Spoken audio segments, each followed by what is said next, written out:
There was a cool moment on Saturday when Vasily Podkolzin got his first goal with the Edmonton Oilers. That was just really cool to see. I'm just curious if you can tell us a bit more about the relationship between Podkolzin and Draisaitl. Like, it's not often you see a guy who has 0 goals through 20 games just be stuck in the top 6 for so long. I'm playing well, to his credit. Like, what's the relationship like between those two players? I think that I think why the top players appreciate Podkolzin is his north and south game.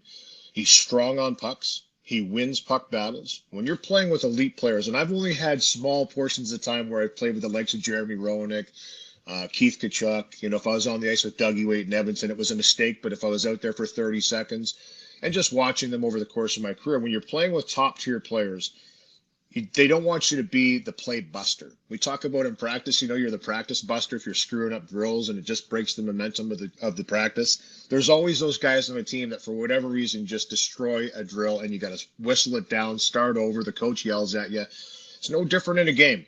If you're a player that the puck keeps dying on your stick and you're not making that next play, or you try and do too much with that puck and turn it over, you're not going to survive too long on a line with guys that like having the puck on their stick. So that's where Podkolzin really, to me, is the most efficient. He's strong on pucks when he gets it. He doesn't try and do too much with it. He tries to find who needs to get that puck, and then he gets himself to a good position.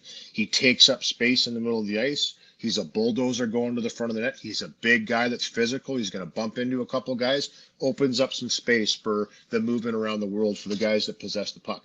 I'm not saying that he can't control the puck. That's not what I'm saying. But when you're playing with the likes of Draisaitl and McDavid, Zach Hyman figured it out.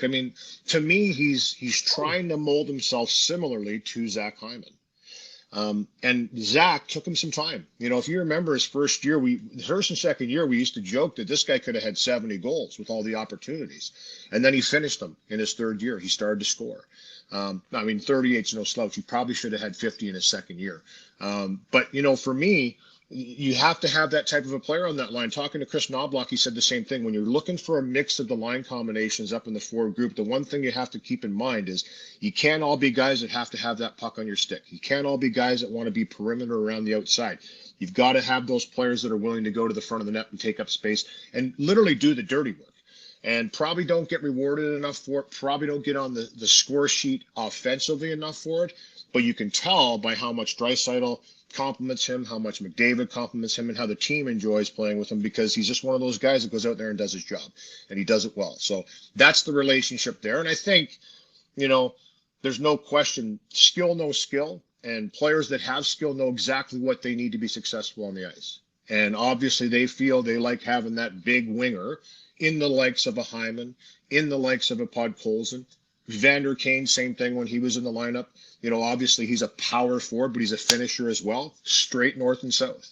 He's a straight north and south player. He's fast up and down the wings. He finishes his checks. They've missed that. Podkolzin's filled in a little bit there for that, obviously, with his physicality. But he's getting rewarded now, and I think he's a first-round pick for a reason, guys. This guy was picked by the Vancouver Canucks 10th overall. There was something there that they saw as an 18-year-old that they felt this guy could blossom into something.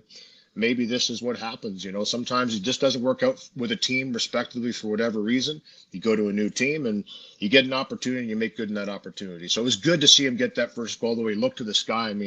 That's a long time. And when you're playing with players like that, you want to see that puck going. And I don't care who you are. I guess from defensive defenseman, tough guy's perspective, we weren't expected to put the puck in the net, but it's always special when it does go in the net. And if you're a guy that's expected to produce, you have to see it go in the net. What's up, Nation citizens? If you like that video, then you need to be subscribed to the Oilers Nation YouTube. Podcasts, live shows, exclusive interviews, and analysis. Everything you need from your favorite voices at Oilers Nation. And you don't want to miss any of it, so hammer that subscribe button.